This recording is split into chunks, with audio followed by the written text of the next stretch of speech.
أعوذ بالله من الشيطان الرجيم. بسم الله الرحمن الرحيم. الرحمن علم القرآن خلق الإنسان علمه البيان الشمس والقمر بحسبان والنجم والشجر يسجدان والسماء رفعها ووضع الميزان ألا تطغوا في الميزان وأقيموا الوزن بالقسط ولا تخسروا الميزان والأرض وضعها للأنام فيها فاكهة والنخل ذات الأكمام والحب ذو العصف والريحان فبأي آلاء ربكما تكذبان خلق الإنسان من صلصال كالفخار وخلق الجان من مارج من نار فبأي آلاء ربكما تكذبان رب المشرقين ورب المغربين فبأي آلاء ربكما تكذبان مرج البحرين يلتقيان بينهما برزخ لا يبغيان فبأي آلاء ربكما تكذبان يخرج منهما اللؤلؤ والمرجان فبأي آلاء ربكما تكذبان وله الجوار المنشآت في البحر كالأعلام فبأي آلاء ربكما تكذبان كل من عليها فان ويبقى وجه ربك ذو الجلال والإكرام فبأي آلاء ربكما تكذبان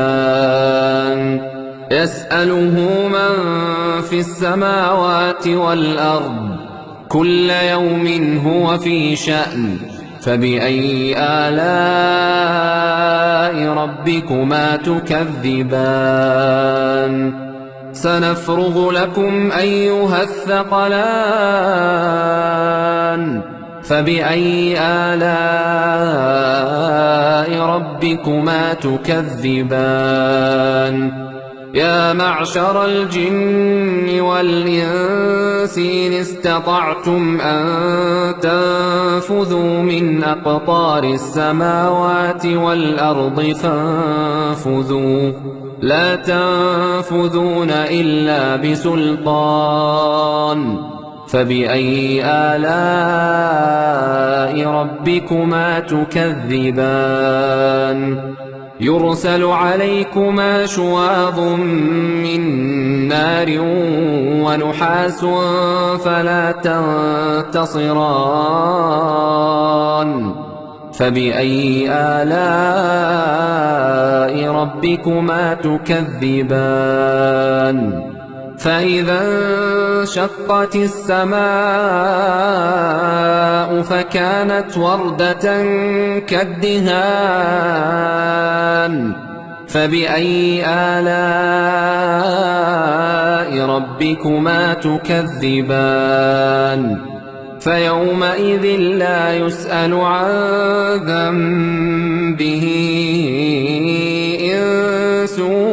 ولا جان فبأي آلاء ربكما تكذبان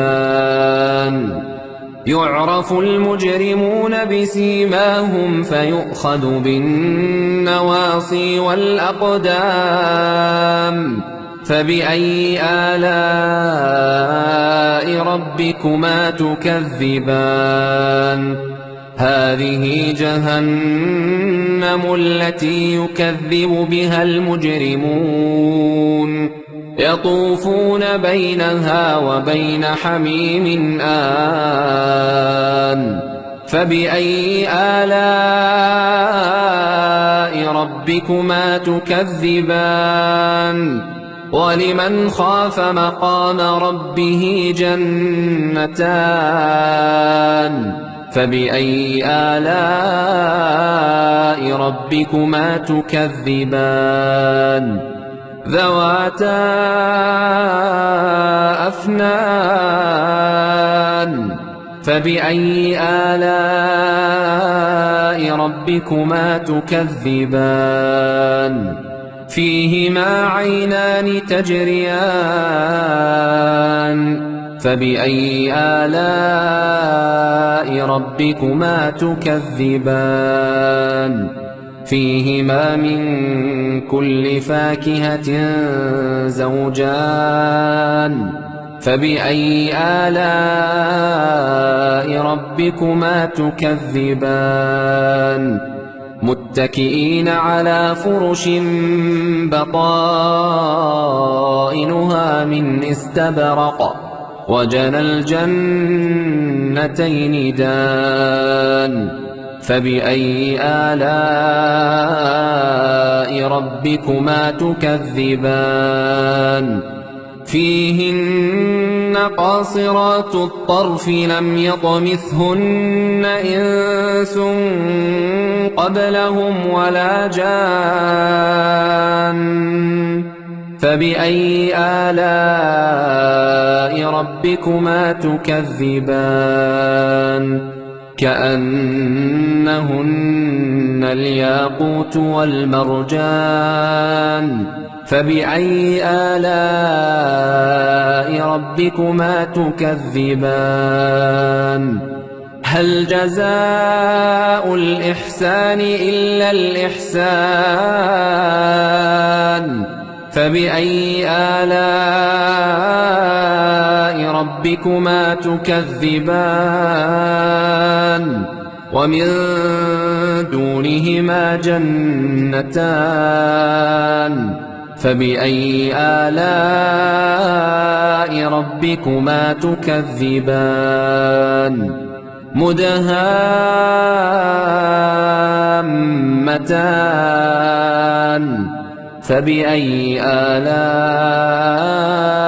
ربكما تكذبان فيهما عينان نضاختان فبأي آلاء ربكما تكذبان فيهما فاكهة ونخل ورمان فبأي آلاء ربكما تكذبان فيهن خيرات حسان فبأي آلاء ربكما تكذبان حور مقصورات في الخيام فبأي آلاء ربكما تكذبان لم يطمثهن إنس قبلهم ولا جان فبأي آلاء ربكما تكذبان متكئين على رفرف خضر وعبقري حسان فبأي آلاء ربكما تكذبان تبارك اسم ربك ذي الجلال والإكرام